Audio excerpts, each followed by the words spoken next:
روایات، فرقوں اور باباؤں کی تشریحات سے آزاد اگر کوئی شخص صرف قرآن تھام لے تو اسے کیا ملے گا؟ قرآن کا اصل ہدف امت کو ایک سیاسی بلاک بنانا یا لوگوں کو مخصوص طریقوں میں قید کرنا نہیں تھا، بلکہ اس کا پہلا اور بڑا مقصد انسان کی تعمیر تھا۔ قرآن کا مخاطب یا ایھا الناس، اے انسانوں، اور یا ایھا الانسان، اے انسان ہے۔ اگر کوئی شخص ان تمام روایتی بحثوں، فرقہ وارانہ جھگڑوں اور باباؤں کی تشریحات کو ایک طرف رکھ کر صرف قرآن کو تھام لے تو اسے وہاں کیا ملے گا؟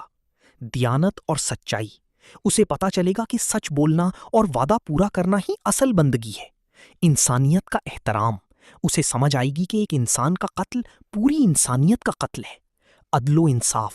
اسے حکم ملے گا کہ انصاف کرو، چاہے اپنے خلاف ہی کیوں نہ ہو۔ فکری آزادی۔ اسے عقل استعمال کرنے اور اندھی تقلید سے بچنے کا حوصلہ ملے گا۔ جب ایک فرد ان قرآنی اقدار کو اپنا لیتا ہے تو وہ واقعی ایک مکمل انسان بن جاتا ہے۔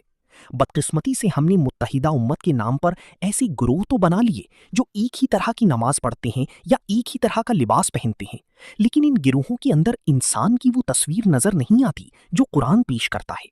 ہم نے ڈھانچی، سٹرکچر کو بچا لیا، لیکن روح، اسپرٹ کو کہیں پیچھے چھوڑ دیا۔ ایک مکمل انسان وہ ہے جس کا کردار گواہی دے کہ اس نے اپنے رب کا کلام سمجھا ہے، اور شاید اسی مکمل انسان کی کمی ہی آج ہمارے تمام مسائل کا حل ہے۔ دین کا مقصد انسان سازی ہے، فرقہ سازی نہیں۔ جب انسان ٹھیک ہو جائے گا تو معاشرہ خود بخود ٹھیک ہو جائے گا۔